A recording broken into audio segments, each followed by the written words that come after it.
Boa noite a todas as advogadas, aos advogados e demais participantes da nossa live.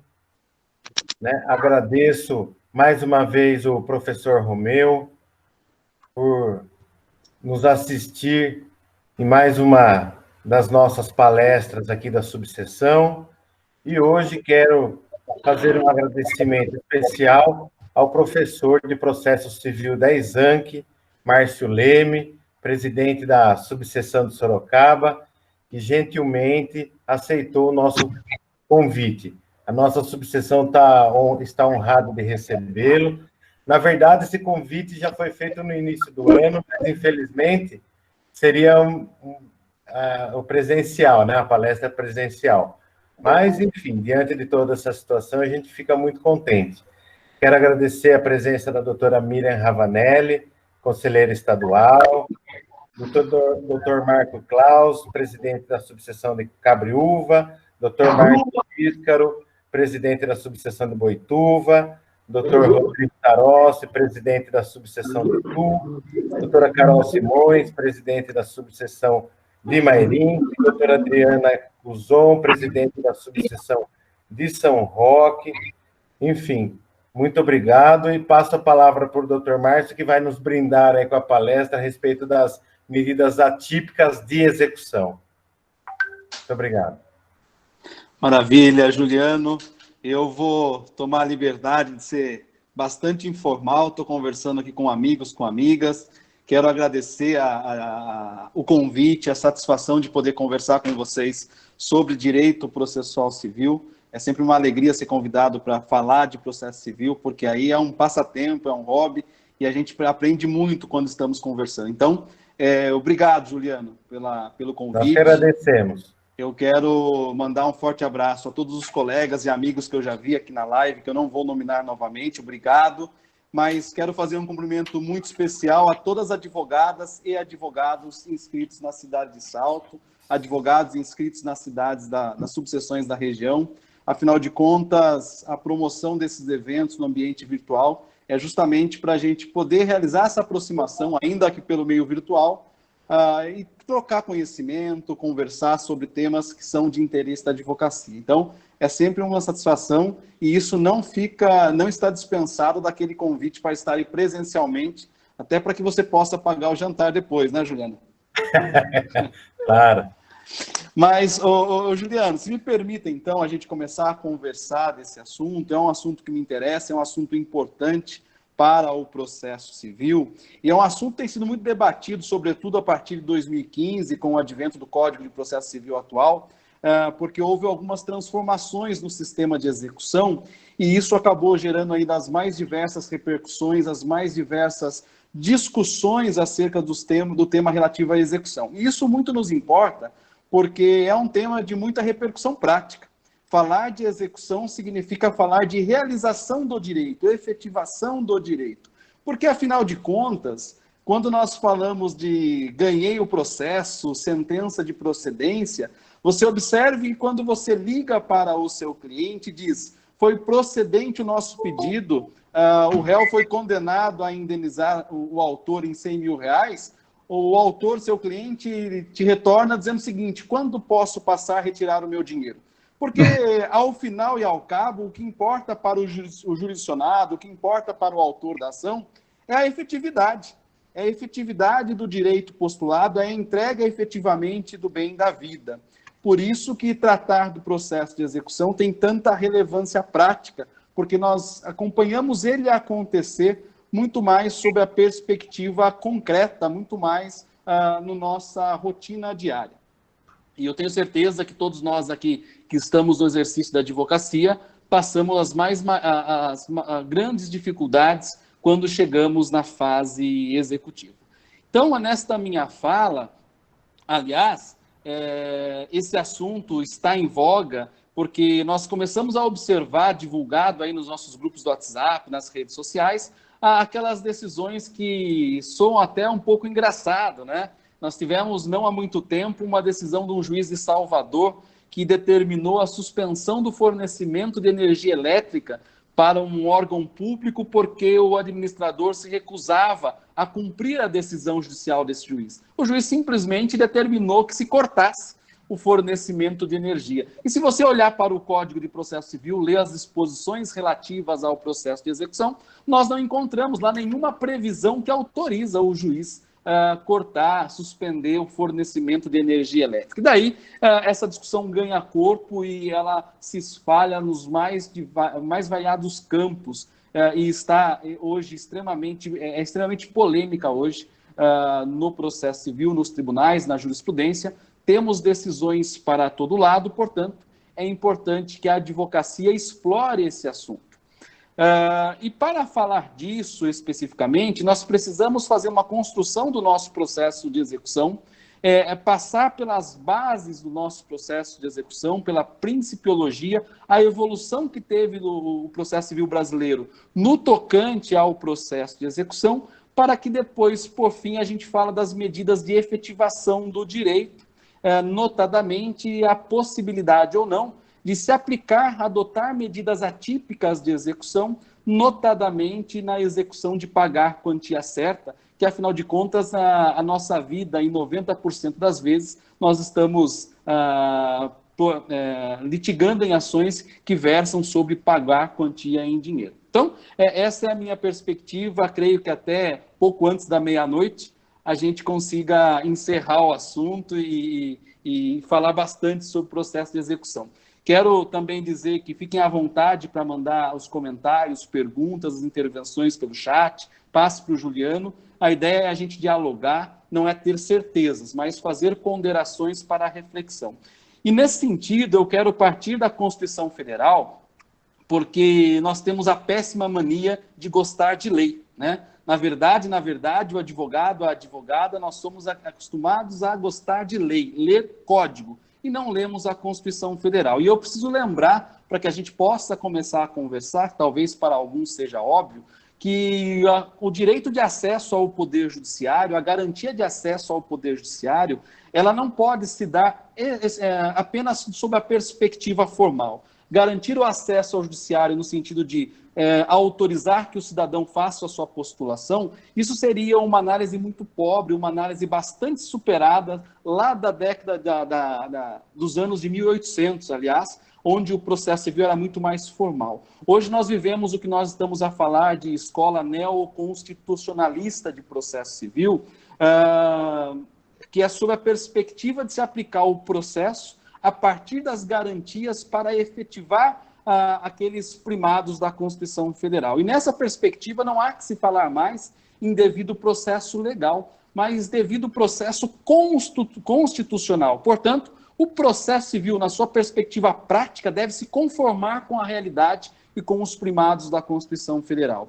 E eu digo isso porque acesso ao Poder Judiciário notadamente, não ter só a prestação jurisdicional, mas uma prestação jurisdicional efetiva. E aqui, para nós, no processo civil, a gente só tem prestação jurisdicional efetiva quando há a entrega do bem da vida. De modo que nada serve você ter uma decisão de procedência do seu pedido, a condenação do réu a pagar a quantia de R$100 mil, como eu dei exemplo há pouco, e verificar que a execução é frustrada, que a execução ela é voltada muito mais para garantir o direito do executado, o direito do devedor, em detrimento ao direito do credor, aquele que teve o seu direito ao crédito reconhecido, aquele que muitas vezes foi vítima do ato ilícito. Não por outro motivo que eu sempre ouvi nas rodas de conversa e com familiares, de que no nosso país dever compensa. Por que nós tantos ouvimos isso? Tenho certeza que todo mundo aqui conhece algum devedor que, muito embora devedor, nome negativado na praça, ele continua trocando de carro todo ano e passando as férias em Orlando, né? Todo mundo conhece um devedor dessa natureza. E a gente começa a perceber no processo civil brasileiro que, para além da questão constitucional, há um problema econômico. Um país que não tem um sistema processual, um sistema constitucional, um sistema de administração do Poder Judiciário, que não faz valer, que não dá efetividade às suas próprias decisões, é um país que perde credibilidade e aqueles investidores, aqueles empreendedores, eles são desestimulados a realizar num país em que não tem um sistema judiciário que torne o processo efetivo. Não é? Isso não é à toa, porque nossa origem processual italiano-canônica, né? Nós temos fortes influências da Igreja Católica, do direito canônico, na conformação da nossa cultura e, portanto, na conformação do processo civil. Afinal de contas, direito é fruto da cultura social. E se a gente for bem pensar as coisas, nós aprendemos na cultura do catolicismo, e me refiro aqui sobre o aspecto acadêmico, não sobre o aspecto pejorativo de fé, de religião, nós começamos a perceber na perspectiva do direito canônico que há aquela demonização do dinheiro, do credor da riqueza. Né? Nós verificamos várias passagens nos códigos relativos à Igreja Católica que se prestigia aquele cidadão humilde que não tem posses, né? Se estimulando a entregar as suas posses ao Vaticano, à Igreja. Portanto, nós somos criados numa cultura, e eu tinha um professor que brincava, na cultura em que se usa o princípio do tadinho, né? Coitadinho do devedor, coitadinho daquele que tem o seu bem penhorado, deixando de lado a figura do credor, a figura daquele que precisa ter o seu direito efetivado. E aí nós passamos por algumas transformações no processo de execução para que se mude o ângulo de proteção, para que se desloque a proteção integral do devedor para a proteção do credor, para a proteção daquele que recebeu a tutela jurisdicional e, portanto, proteção para que ele faça valer o seu direito, para que tenha efetividade o processo executivo. E aí nós passamos, de forma muito rápida, dizendo a vocês, compartilhando com vocês, transformações no processo de execução, ainda sob a vigência do Código de 73, lá nos anos de 2004, 2005, 2006, as mini-reformas do processo executivo,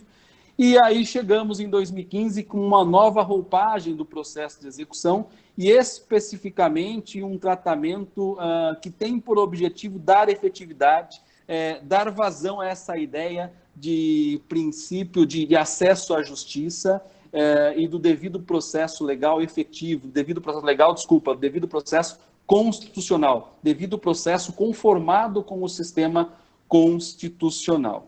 E aqui é muito importante a gente dizer o seguinte: quando nós estamos na ação de conhecimento, nós buscamos a certificação de um direito. Eu parto de um litígio, eu parto de duas teses que se confrontam, e aí o juiz, ao final e ao cabo, ele certifica o direito. Ele diz se o autor tem razão ou se o réu tem razão. O fato é que, quando o juiz certifica o direito postulado pelo autor, nós abrimos uma nova perspectiva, que é fazer valer, efetivar. Entramos numa nova modalidade. E aqui no nosso sistema atual, nós temos o processo de conhecimento sincrético, aquele processo em que ele é composto de duas fases. Uma primeira fase que certifica e uma segunda fase, aqui denominado cumprimento de sentença, e eu vou usar a expressão execução como sinônima de cumprimento de sentença, porque nada mais é que a fase executiva do processo civil em que se busca se realizar o direito.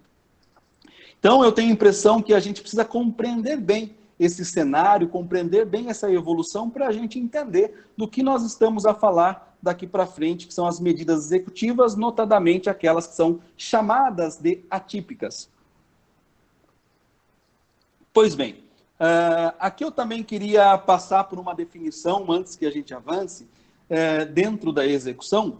No nosso modelo executivo, nós temos medidas de execução chamadas medidas por subrogação, medidas subrogatórias e medidas coercitivas de execução. E isso é muito importante a gente ter essa compreensão, porque quando nós estamos a falar das medidas executivas atípicas, nós estamos a falar, a rigor, daquelas tidas como coercitivas e não as subrogatórias.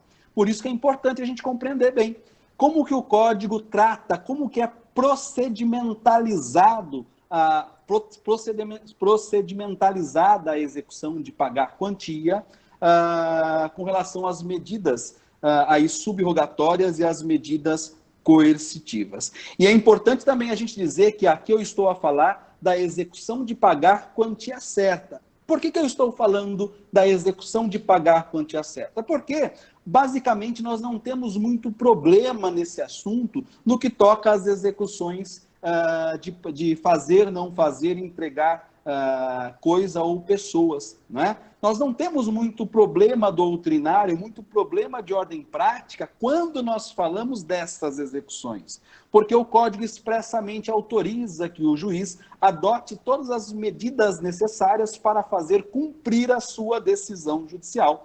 Por isso que o provimento jurisdicional é de natureza mandamental. Determino que o réu entregue o objeto ao autor sob pena de multa de R$10.000. Se eu perceber que o réu, nesse caso, o devedor, o inadimplente, é o Juliano, que é uma pessoa de grandes posses, e, portanto, R$10.000 não é suficiente para compeli-lo a cumprir a decisão judicial, o juiz está autorizado, inclusive de ofício, a elevar o valor dessa multa, a chamada multa culminatória, que nós podemos chamá-la também de astreentes, para ficar bonito, né? Para ficar um pouco mais culto, a gente chama de uns nomes diferentes. São palavras difíceis para fazer referência às coisas fáceis, né? Mas a gente dificulta para valorizar o nosso trabalho. O juiz está autorizado a elevar essa multa combinatória ou também está autorizado a determinar o uso da força policial para que a polícia oficial de justiça, com o uso da força policial, vá até a casa do Juliano e chegue lá e retire o objeto da sua casa e faça entregar para o autor. Então, veja que são medidas subrogatórias que não estão tipificadas no CPC, porque o legislador ele faz referência a 2, 3 ou 4 medidas e deixa um rol aberto, a chamada cláusula aberta, para que o juiz faça a adaptação a partir do caso concreto. De modo que o juiz tem ampla liberdade, o poder do juiz de atuação para fazer cumprir a sua decisão é bastante amplo. O que não acontece na execução de pagar quantia certa, no cumprimento de sentença, cujo objetivo é receber quantia em dinheiro, que a rigor é aquilo que mais nós nos deparamos no nosso dia a dia. É o local onde a gente sofre diariamente pela insatisfação do processo executivo. Mas estava a dizer, portanto, a medida subrogatória no processo executivo são aquelas medidas que têm por objetivo realizar efetivamente o bem da vida do credor exequente. É aquela medida em que o Estado ele vai atuar para entregar ao final o exequente uma quantia em dinheiro, objeto do título. E no nosso sistema processual, isso é muito bem procedimentalizado. É aquele nosso sistema de penhora-expropriação. Eu realizo a penhora, ao final eu realizo a expropriação, arrecado a quantia em dinheiro e entrego para o credor. Portanto, eu entrego ao credor exatamente o bem da vida que ele perseguia no processo executivo. Essa, portanto, é uma medida subrogatória. Por que subrogatória? Porque o devedor, ele não o fez voluntariamente, portanto, o Estado, usando de sua força, passa a atuar para entregar ao autor, ao credor, nesse caso, exequente, exatamente o bem da vida perseguido. E aí nós estamos felizes para sempre. O problema é que isso nem sempre acontece, ou quase nunca acontece, na nossa rotina diária, porque a quantidade de execuções que são suspensas por insuficiência patrimonial são a grande maioria, infelizmente, e aí não se satisfaz o direito. Então, com isso, eu tentei passar uma ideia a vocês, contornar a ideia de medidas subrogatórias. Isso é importante para a gente se fazer compreender daqui a pouco. De outro lado, nós temos as medidas coercitivas, medidas de execução que têm por finalidade coagir o devedor executado a cumprir a ordem judicial. E nós temos também no nosso sistema de execução de quantia certa medidas típicas, estão previstas no CPC, medidas coercitivas. É aquele famoso pague sob pena de multa de 10%. Por que pague sob pena de 10%, de multa de 10%? Nós precisamos parar e pensar. Por que o sistema foi feito desta forma? Foi feito se imaginando que a multa de 10% ela serve como uma medida constrangedora para o devedor. Ela serve como uma medida inibidora. Ele serve como um estímulo para se cumprir a ordem judicial, para que se cause no devedor a ideia de que é melhor eu pagar e voluntariamente não resistir do que sofrer um acréscimo de 10% na minha dívida. Porque, afinal de contas, né, Juliano, acrescer 10% na dívida dos seus processos aí de milhões é bastante relevante, não é? Além disso, essa, portanto, é uma medida coercitiva. E no que consiste a diferença entre medida coercitiva, portanto, com medida subrogatória? As medidas coercitivas, o Estado atua não diretamente para realizar o direito. Ele atua para estimular o devedor a praticar o comando judicial. Então, eu uso métodos para impor ao executado um ônus para que ele, voluntariamente, e não espontaneamente, né, realize a obrigação. E eu dei, portanto, um exemplo de uma medida coercitiva executiva típica. Típica porque está previsto expressamente no CPC. E temos outras. Veja que nós temos também, e a gente não se dá conta da natureza jurídica dessas medidas, a hipótese, por exemplo, de negativação do nome do devedor. Então, você pode, a partir do momento que há o inadimplemento ou descumprimento da ordem judicial de pagar a quantia, na primeira fase do cumprimento de sentença, porque, veja, pague isso em 15 dias sob pena de multa. Essa primeira fase é a fase de pagamento voluntário.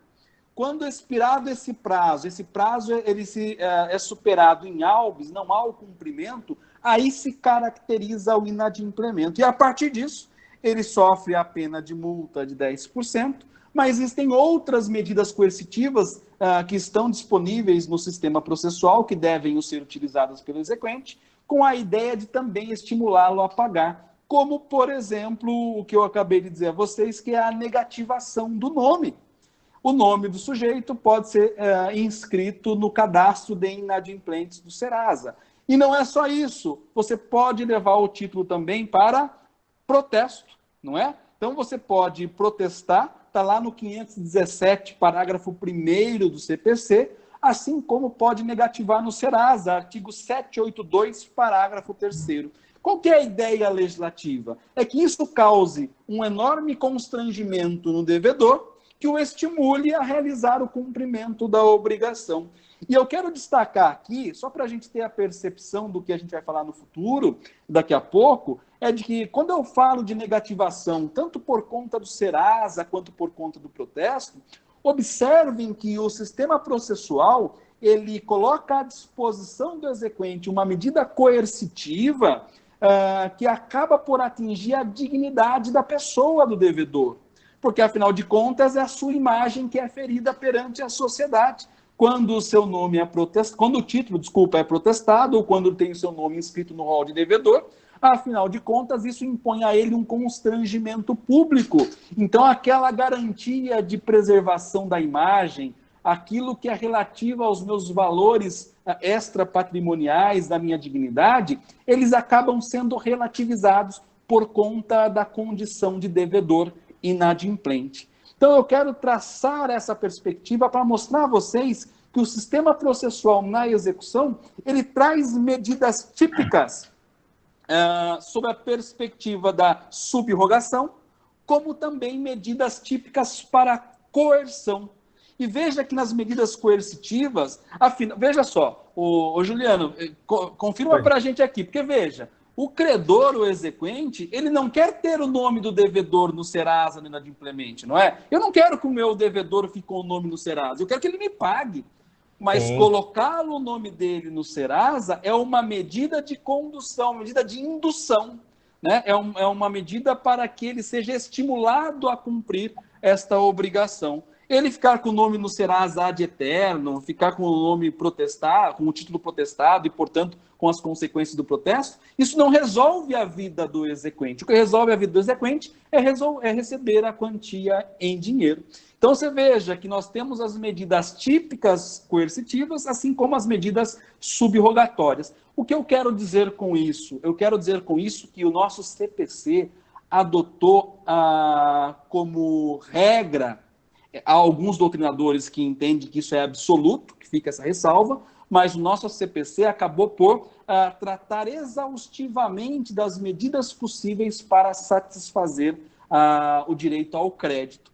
Ele teria tratado exaustivamente. E a questão que se põe é, além dessas medidas previstas no Código, o exequente pode, a partir da sua criatividade, a partir da realidade do caso concreto, pedir ao juiz outras medidas, além daquelas que estão previstas expressamente no CPC, ou, noutras palavras, poderia o autor e poderia o juiz impor ao devedor outras medidas indutivas e coercitivas que não estão previstas no CPC, ou o juiz, o Estado juiz, ele está como escravo das regras estabelecidas no Código, porque teria sido uma opção política legislativa do legislador, do nosso sistema constitucional, do nosso sistema processual, o esgotamento de todas as medidas e por isso foram tipificadas. Bom, no sistema do Código anterior, havia uma grande discussão e tinha a preponderância de que o legislador tratou de forma exaustiva e não se admitiria,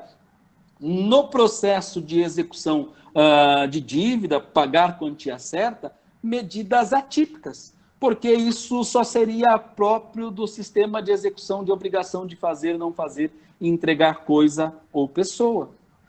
Porque não havia expressamente, o que a meu sentir era um equívoco, porque se estava apenas a ler o Código de Processo Civil, ignorando a perspectiva constitucional do processo, que se exige desde 1988. O mundo todo está sob essa perspectiva e nós ficávamos apegados ao formalismo processual, ao liberalismo processual, de que o juiz é a boca da lei, né? O juiz diz o direito, o que é um enorme equívoco. Isso era próprio, repito, da época do iluminismo. Hoje nós vivemos um sistema processual vivo, que é um sistema que deve ser lido a partir da Constituição Federal.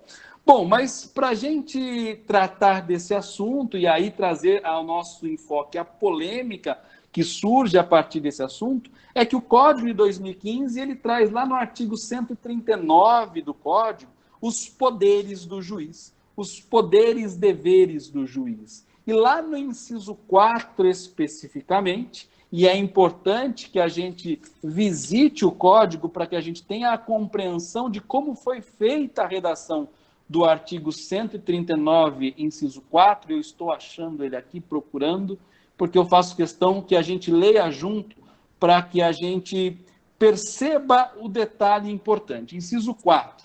O juiz dirigirá o processo conforme as disposições deste Código, incumbindo-lhe, inciso 4, determinar todas as medidas indutivas, coercitivas, mandamentais ou subrogatórias necessárias para assegurar o cumprimento da ordem judicial. Veja como isso é relevante e merece uma leitura cuidadosa. Esse artigo 139, ele está atrelado às normas fundamentais do processo civil, que estão lá desde o artigo 1º ao artigo 11, 12, 13 do CPC. Quando o legislador anuncia para que serve o processo, muitas vezes positivando garantias constitucionais, muitas vezes repetindo aquilo que já estava na Constituição. E isso, muito embora existam críticas acerca dessa técnica legislativa, me parece bastante interessante, porque, como disse no começo, nós estamos acostumados a ler lei e não lemos o Código. E aí o legislador resolveu transcrever todos os princípios constitucionais do processo no Código e a gente começa a aprender as normas fundamentais do processo. Portanto, esse inciso 4, ele tem por objetivo dar concretude àquelas regras estabelecidas, aquela principiologia do processo civil, sobretudo a efetividade e a eficiência da jurisdição.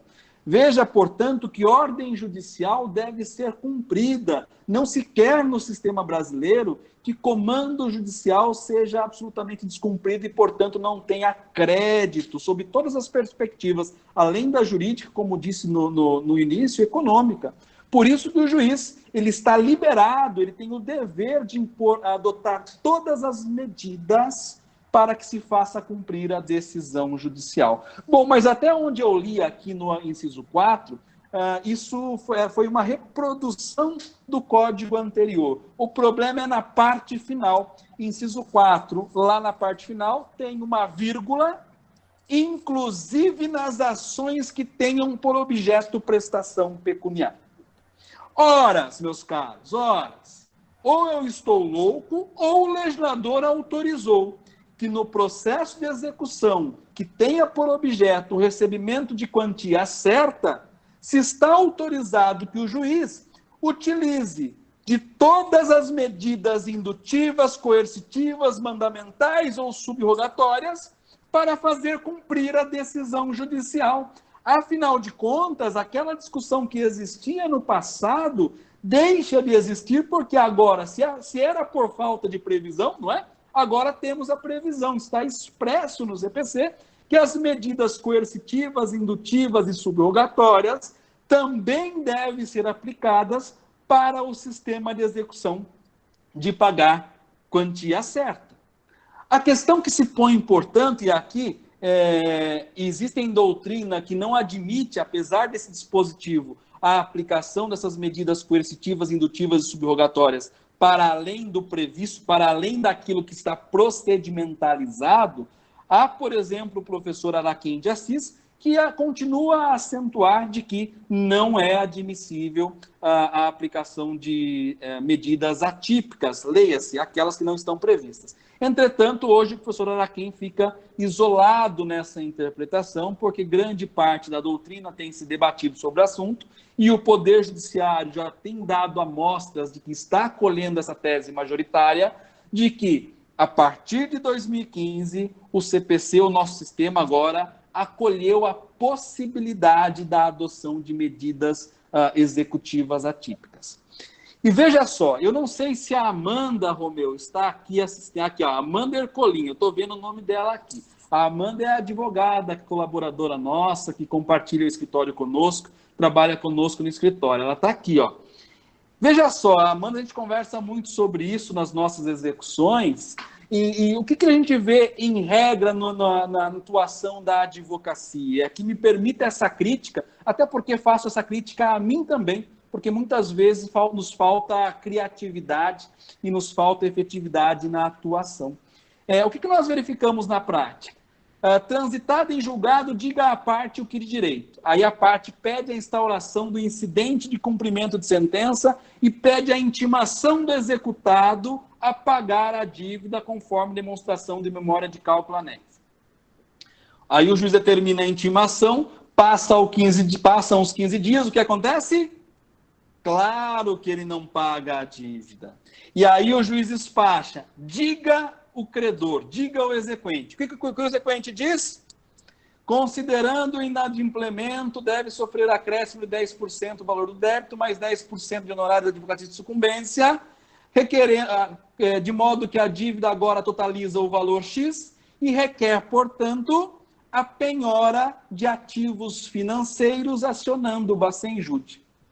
E aqueles que são mais ousados e querem economizar, né? E se pegar um juiz que também é econômico, que dá agilidade, ele acolhe esses pedidos, subsidiariamente, na hipótese de infrutífero acionamento do Bacen-Júdi, requer as outras medidas, Renajude, requer o Infojude para localização de bens, consulta na ARISP, não é? É isso que nós fazemos. Isso é igual bater martelo, gente, copiar e colar. A galera vai no copia e cola. O que acontece com o resultado das pesquisas? Negativo, né? Não encontrei nada e sei que o sujeito está passeando todo feriado, ele vai jantar em Buenos Aires, não é?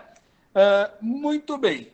E aí o juiz diz o seguinte, olha, realizei todas as medidas requeridas, não encontrei patrimônio. Portanto, exequente, diga qual a próxima medida que você quer sob pena de arquivamento. E o que o exequente faz? Olha, realmente não tem patrimônio, portanto, requer a suspensão da execução por insuficiência patrimonial. O processo vai para o arquivo, deitado em berço esplêndido, aguardar a famosa prescrição. E o crédito do exequente, blau, blau, e o executado foi feliz para sempre. É isso que nós temos visto na prática, e me parece por puro desconhecimento ou por falta de atenção do advogado em buscar outras medidas que não estão previstas expressamente no CPC, logo as medidas típicas, e aqui é o espaço para a gente trabalhar das medidas atípicas, não é? Por que eu estou dizendo isso? Porque a partir da construção, a partir da compatibilização do sistema processual, de princípio da efetividade processual, da eficiência da atuação do Poder Judiciário, agora autorizado pelo 139, inciso 4, parte final, que autoriza a aplicação nas execuções por quantia certa, ao se deparar numa situação dessa, que esgotados os mecanismos de execução típico, me parece que abre-se um leque para que o advogado do exequente passe a postular medidas atípicas para impor ao executado um desestímulo ao inadimplemento, para constrangê-lo ainda mais, para que ele tenha um motivo para saldar o seu débito. E é aqui que entra o campo. Aí você me pergunta, né? Meus alunos perguntam, mas professor, quais são as medidas? Não sei. Depende da sua criatividade, depende do caso concreto, depende da realidade que se apresenta. E aí nós vimos pipocar aí as mais diversas possibilidades. E aquelas que são as mais famosas são, por exemplo, tenho certeza que todos já leram, suspensão do direito de dirigir, suspensão de CNH, suspensão do passaporte, suspensão do direito ao crédito, aqui me parece que é um pouco mais polêmico, mas é possível. Possibilidade do juiz intervir na empresa e nomear um administrador, caso a pessoa jurídica seja devedora. Né? Então veja que se apresenta as mais diversas possibilidades a partir do caso concreto. E eu digo isso, a importância da advocacia se atentar a isso, é por conta de que, na verdade, nós temos a falsa impressão, nós somos enganados de que é o juiz que faz jurisprudência, é o juiz que inova, ou um tribunal de vanguarda, é uma ova. Quem faz jurisprudência é a advocacia, é o advogado do autor que pede, é o advogado do réu que resiste, e é o juiz que encampa uma das duas teses. E aí ele diz que a jurisprudência é dele, né? Mentira! Foi o advogado que provocou e levou a tese ao Poder Judiciário. Então, se a advocacia não provoca o judiciário com pedidos desta natureza, se limita àquelas modalidades, aquele desenho tipificado do CPC, que se demonstra por bastante ineficaz no nosso dia a dia, nós não construímos jurisprudência e parece que só pipoca decisões em situações pontuais e no nosso processo isso não se aplica. Não é verdade? Por isso que é importante, né? E é claro que a medida, e aqui nós temos que tomar um cuidado importante, que a medida executiva, aquela medida atípica, ela não pode ser uma medida de violência no sentido de vingança do exequente. Você precisa demonstrar no processo a pertinência da medida para o caso concreto. Você precisa mostrar, evidenciar ao Poder Judiciário que aquela medida atípica postulado, ela será um contramotivo para o inadimplemento. Ela efetivamente servirá de estímulo. E aí vamos fazer alguns comentários para que a gente possa refletir sobre aquilo que é possível, né? Eu disse no começo aquela medida, a meu sentir, teratológica do magistrado, né? Cinematográfica, lá em Salvador, de mandar cortar o fornecimento de energia elétrica no órgão público. Se eu não me engano, foi no prédio da Prefeitura de Salvador, né? É um negócio meio louco, né? Mas o fato, não sei se vocês acompanharam essa notícia, que a ideia era porque o prefeito não realizava a nomeação de um servidor aprovado no concurso, aliás, um servidor que teve uma demanda contra o município, e a decisão foi que o servidor deveria ser nomeado, deveria ser empossado. E o prefeito, ele resistia a cumprir a decisão judicial. E aí o juiz tomou essa medida, eu fico imaginando um momento de fúria do magistrado, né, que determinou o corte do fornecimento de energia. O fato é que, muito embora pareça e é efetivamente absurdo e teratológico, é que no dia seguinte o nome do cidadão amanheceu divulgado, publicado no Diário do Município, na imprensa oficial, nomeando. Veja, portanto, que teve o resultado prático. Nós também passamos há muito tempo algo que é uma tortura coletiva, que foi a suspensão do serviço do WhatsApp, né? Por conta de uma decisão isolada judicial, para dar efetividade como uma medida indutiva contra o operador, contra o proprietário do WhatsApp, que, se eu não me engano, também é do Zuckerberg, né? Do Facebook, enfim.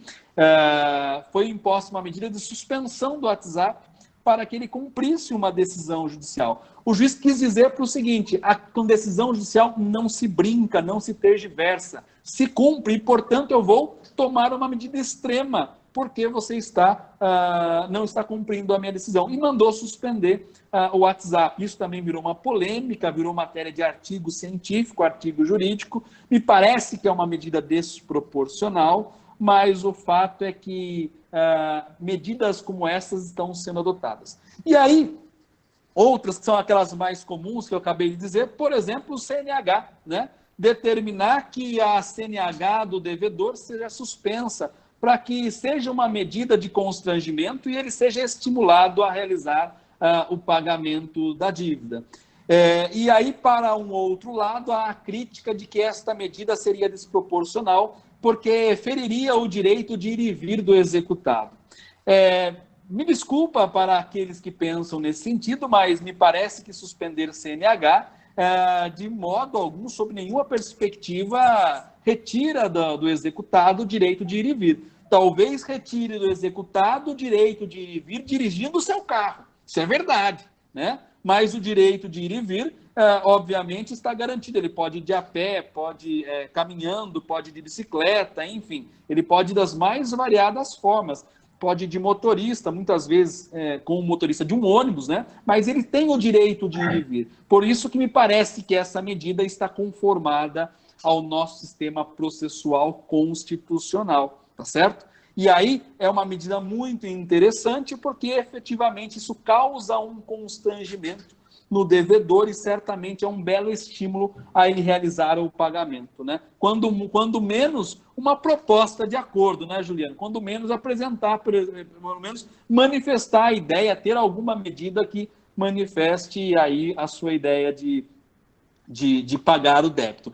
E agora, gente, é claro que no processo de execução, todas as medidas, elas impõem ao executado restrições de direito, porque, a rigor, nós estamos diante de uma situação de conflito de direitos, e precisamos avaliar qual deve preponderar. Nós temos, de um lado, o exequente, que tem direito ao crédito, o exequente, que tem direito a ter um processo efetivo, e nós temos as garantias do devedor, garantias relativas à sua dignidade, garantias relativas às impenhorabilidades, que são muitas no nosso sistema. Aliás, é um outro assunto, Juliano, que você me convide para falar, que eu vou adorar, falar de impenhorabilidade. A gente pode ficar umas 3 horas falando disso, porque eu preciso falar para alguém e ninguém me ouve, né? Nesse momento de isolamento, a gente precisa falar. E aí ninguém me ouve, o Juliano me convida para eu dar vazão a essa vontade contida de falar, né, Romeu? A gente precisa falar, precisa ser ouvido.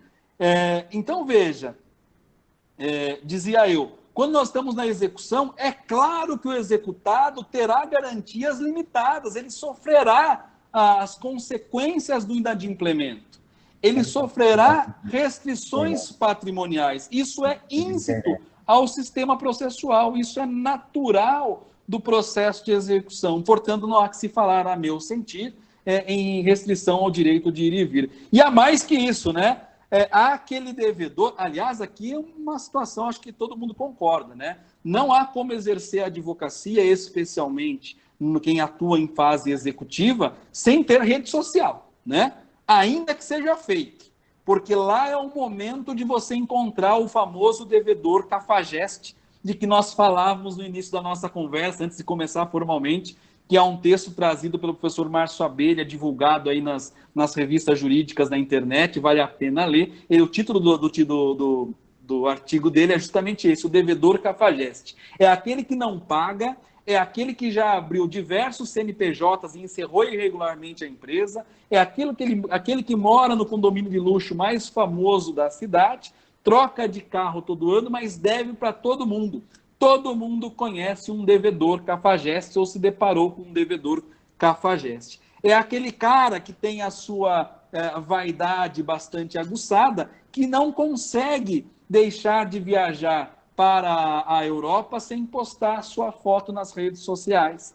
E aí você anexa a uma petição essa foto dele viajando de férias com a família e pede a suspensão do passaporte dele. E aí há aqueles que dirão, mas agora sim você está limitando o direito de ir e vir, né? Bom, é verdade, mas eu garanto um direito de ir e vir bastante razoável, que é viajar do Iapoque a Chuí, né? É só transpor as fronteiras do país que ele não pode. Ele só não pode cruzar o oceano, né? Mas o direito de ir e vir lá do Oiapoque a Chuí está garantido. Ah, mas ele tem o direito de ir e vir é amplo e restrito. Será mesmo? Será que algum direito é amplo e restrito no nosso sistema? Nenhum direito é amplo e restrito, não é? Então, me parece absolutamente razoável que se imponha essa limitação, né? Nós temos aquela situação em que a empresa devedora não paga a dívida, mas realiza diversas operações de crédito. É razoavelmente admitida uma medida em que o juiz determina a intervenção na empresa e nomeia um administrador para realizar a arrecadação, administrar por alguns meses, realizar a arrecadação da quantia necessária para saldar a dívida. Veja, portanto, que nós temos uma infinidade de possibilidades, uma infinidade de situações em que eu posso adotar medidas de constrangimento que não estão previstas no Código.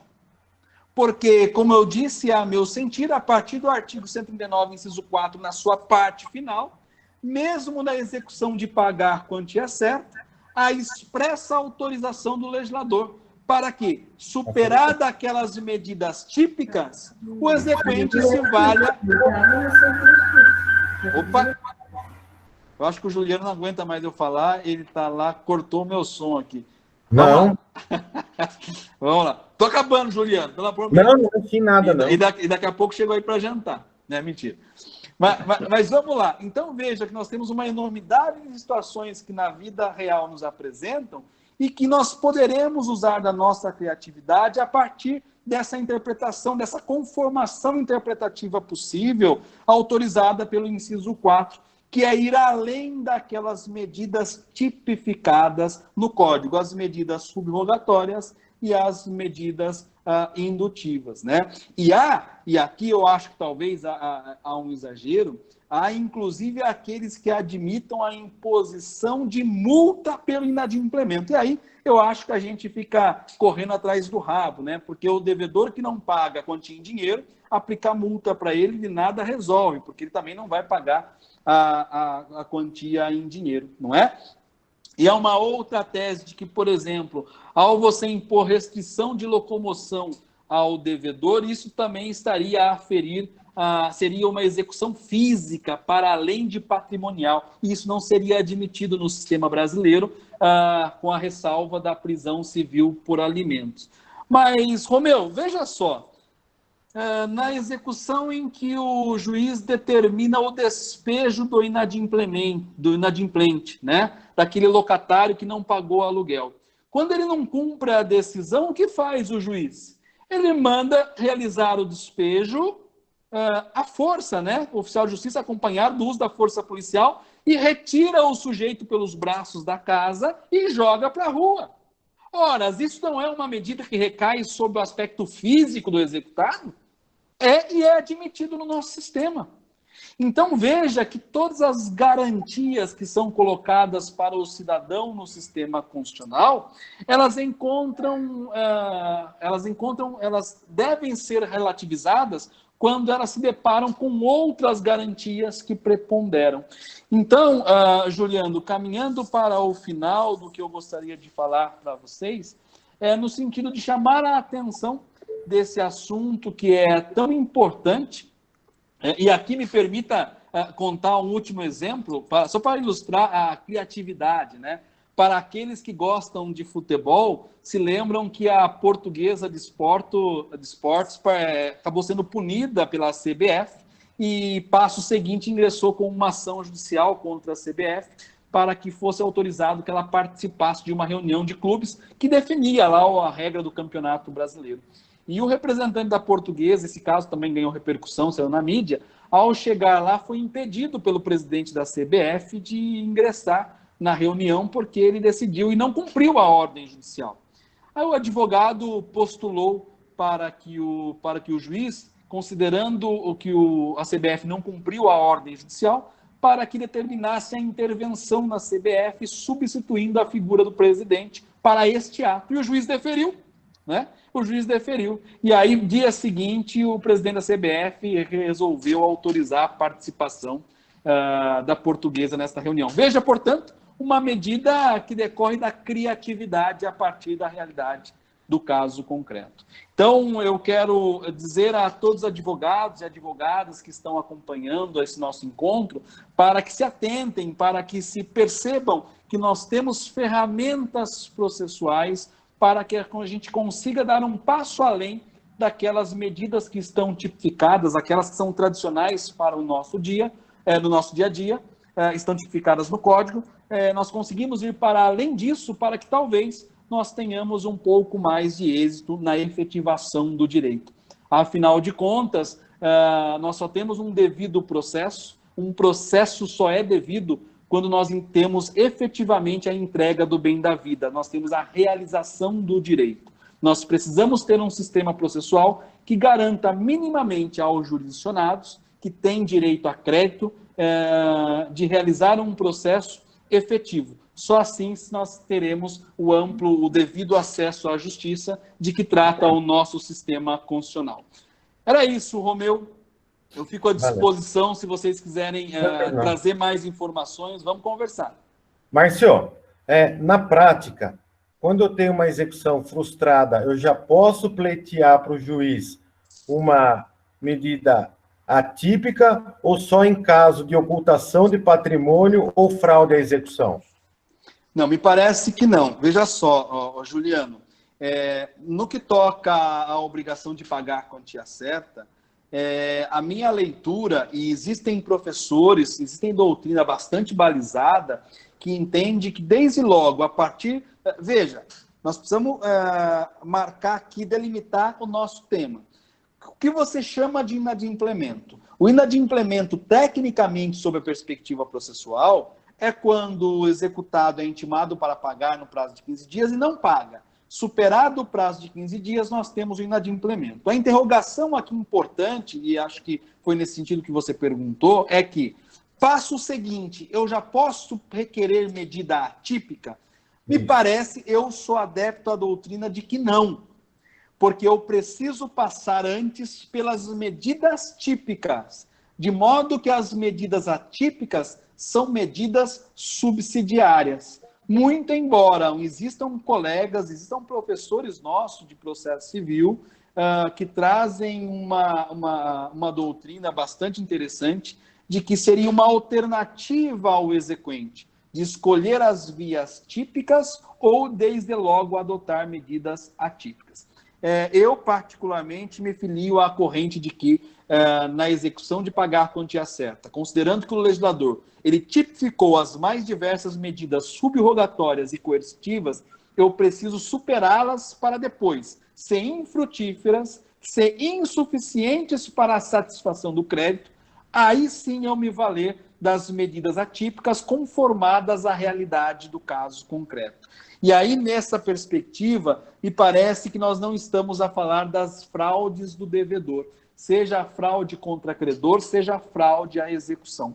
Porque se nós estivermos diante de fraude à execução, você precisa, nos termos do CPC, requerer seja declarada a fraude à execução, hipótese em que o juiz deverá intimar aquele que estaria conluiado com o exequente para que ele se defenda, e na hipótese do juiz acolher a tese de fraude à execução, ele vai tornar ineficaz a alienação da coisa e aquele bem será utilizado para realizar a dívida por meio das medidas subrogatórias. Digo, penhora, avaliação e expropriação.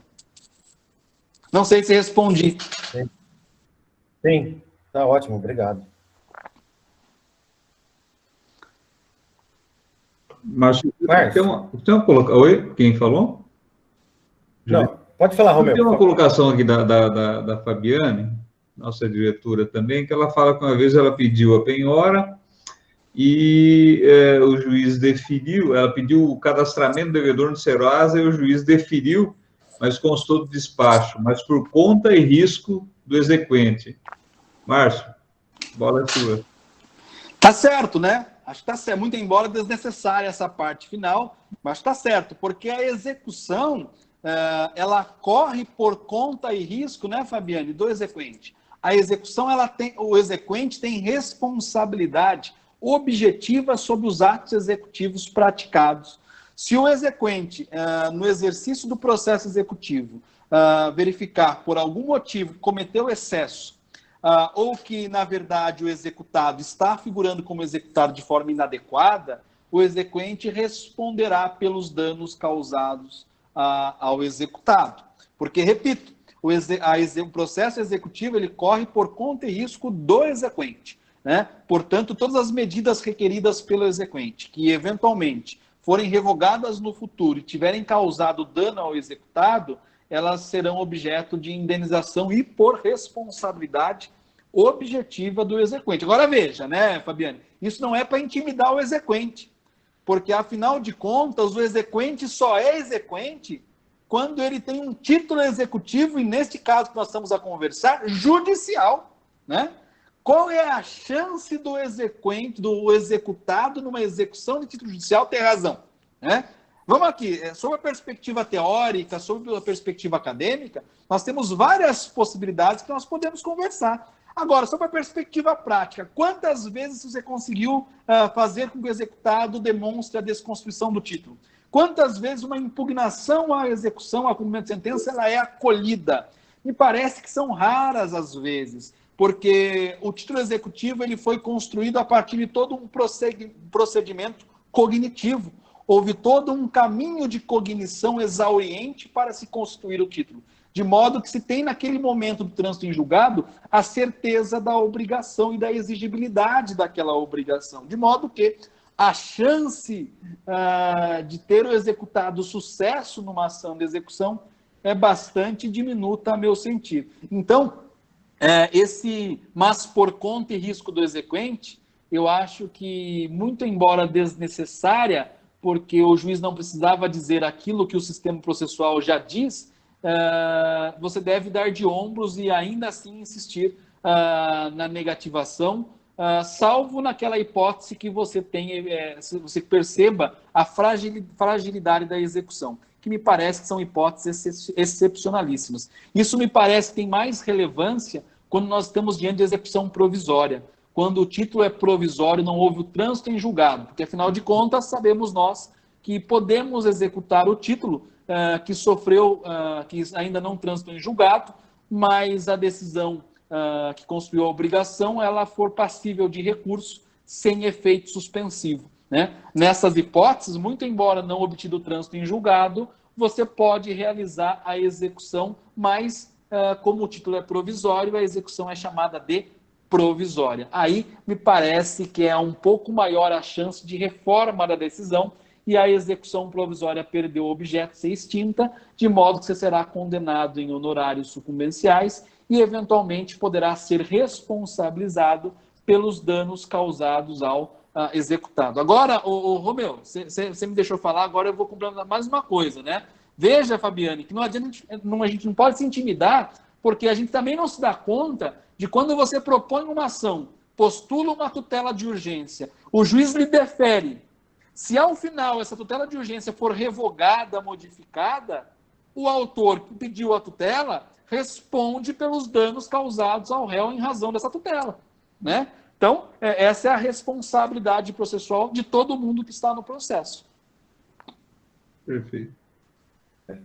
Márcio, numa situação prática de defesa, vamos supor, meu cliente teve a CNH suspensa, o passaporte suspenso, né? Com base na tese da violação do direito de ir e vir, eu poderia impetrar um habeas corpus ou faria meramente um agravo de instrumento?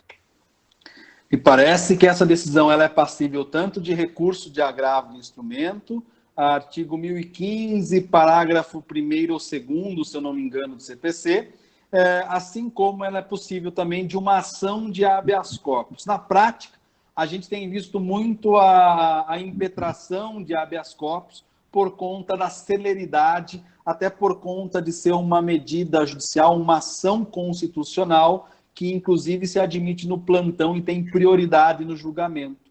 Então, me parece que é cabível tanto um habeas corpus, uma ação de habeas corpus, quanto agravo de instrumento. Sob a perspectiva estratégica, eu preferiria um habeas corpus, por conta do seu ritual e por conta da sua preferência de julgamento e sua efetividade.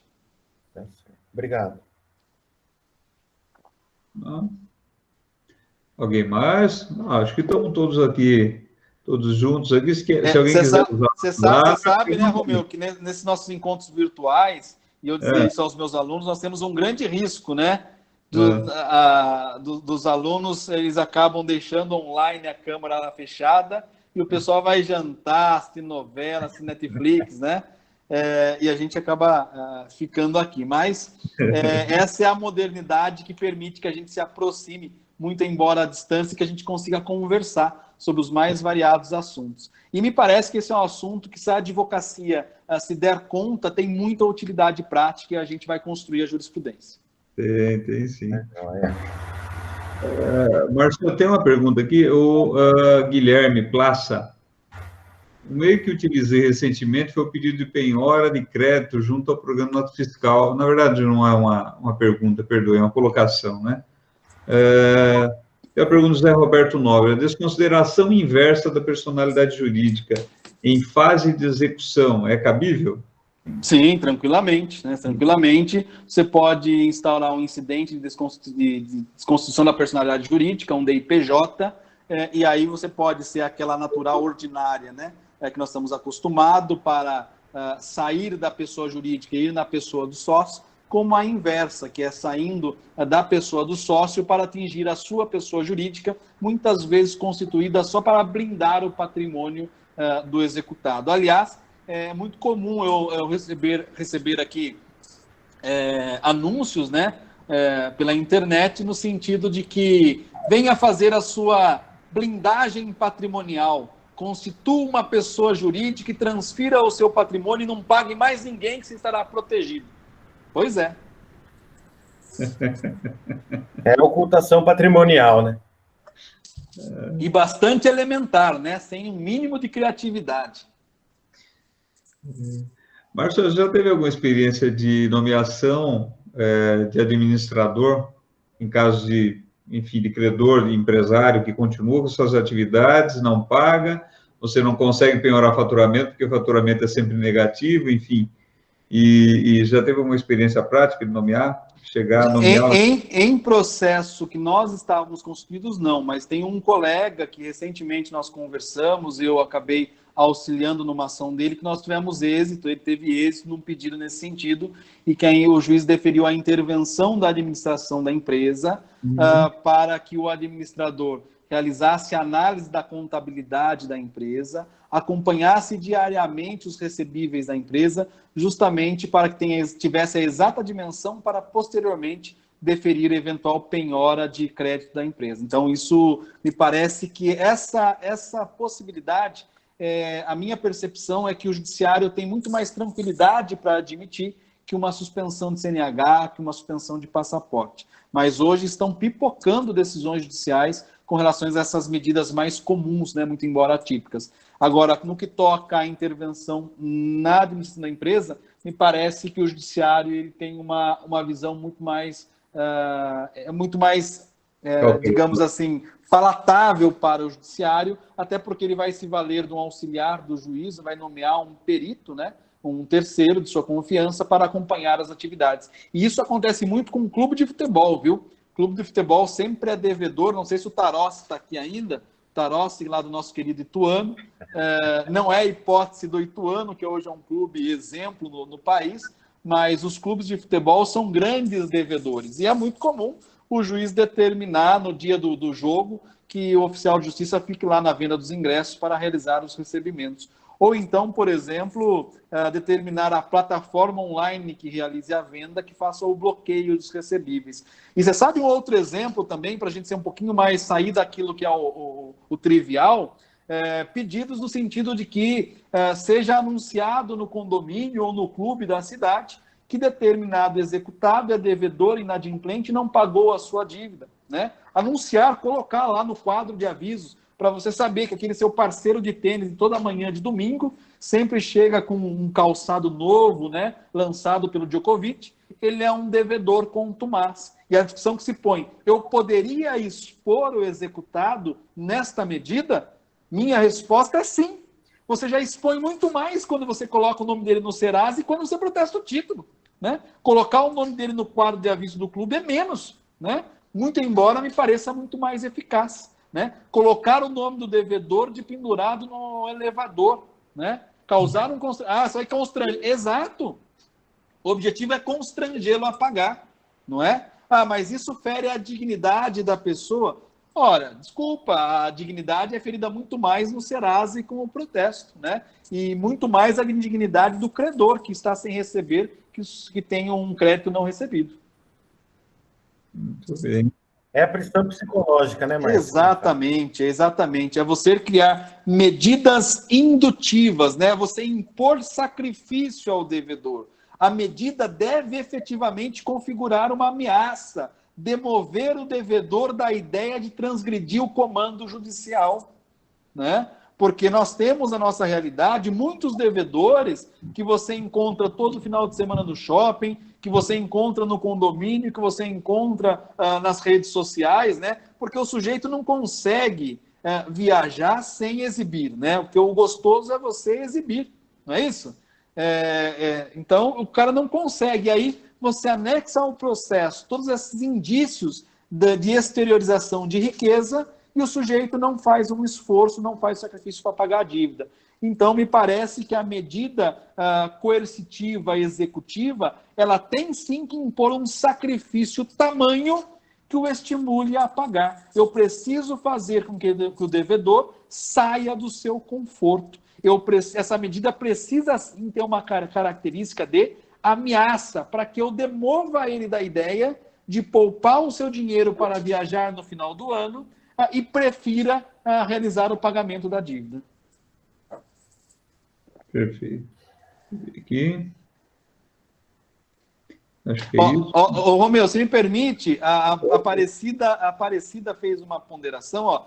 Tal divulgação não se corre o risco de uma indenização para o devedor? Seria o risco do exequente? Veja, Aparecida, se você pediu essa medida coercitiva atípica e o juiz deferiu, não há que se falar em responsabilidade eventual do credor, né? Que é uma medida imposta pelo juízo numa execução em que está configurado o inadimplemento.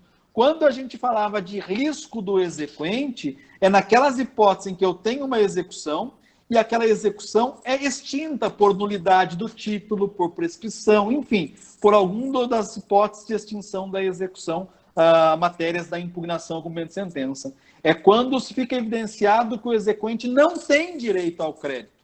Não é disso que nós estamos falando. Nós estamos partindo da premissa que ele tem direito ao crédito e eu pedi uma medida coercitiva para justamente constrangê-lo.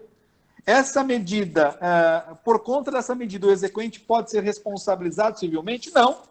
E veja que essa pergunta, essa colocação é importante por conta dessa cultura que nós temos de, será que vale a pena? Será que eu posso? Pode! Pode e deve, no meu sentir. Nós precisamos constranger os devedores, especialmente os cafajestes.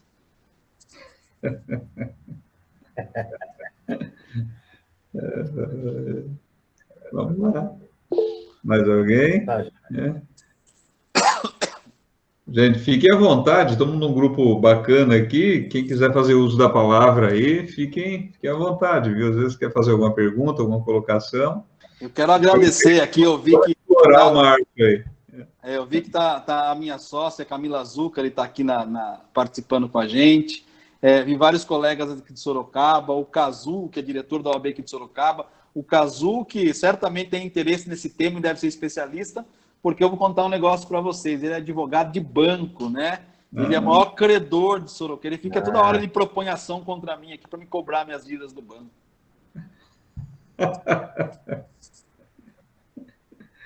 Muito bem. Olha lá, sempre. Nossa, alguém tem alguma pergunta, alguma colocação? Juliano? Estou satisfeito. Satisfeito, muito. Aí, Mário, como se daria... eu acho que a preocupação da Doreto aqui é a questão do condomínio, né? Como se daria comunicação condomínio? No caso aqui, Márcio, deixa eu arredondar, ver se é isso. Mas no caso de dívida do condomínio, você colocar lá no quadro de devedores. Lá. No elevador. No elevador, né? Coisa mais linda. É. Não, nesse caso, eu entendi a pergunta. Como se operacionaliza isso?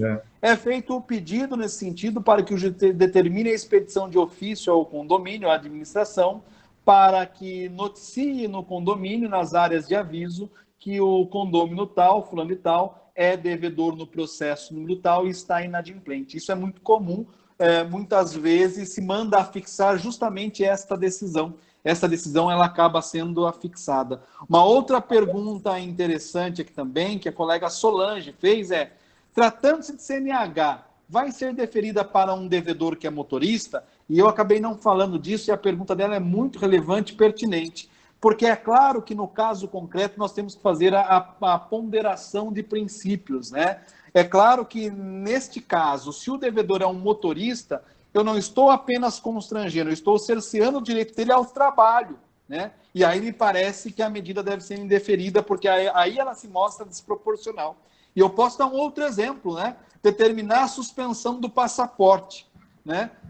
Mas o sujeito devedor estava embarcando para os Estados Unidos para fazer um tratamento de saúde que não tem no Brasil, sob pena de morrer, né? Nesse caso, o problema não se está discutindo o direito de ir e vir, mas o próprio direito à manutenção da vida, né? E é melhor ele vivo do que morto. Então, deixa ele ir para os Estados Unidos, né? Aí me parece que não caberia, e aí, porque eu estou discutindo o valor constitucional é outro que se está. Por isso é importante fazer a ponderação, no caso, a partir da realidade do caso concreto. E há um outro exemplo, que é a suspensão de crédito, de cartão de crédito na rede bancária. E aí eu vi alguns colegas dizendo o seguinte: não, mas está tirando um direito fundamental do devedor. Criaram um novo direito fundamental ao crédito.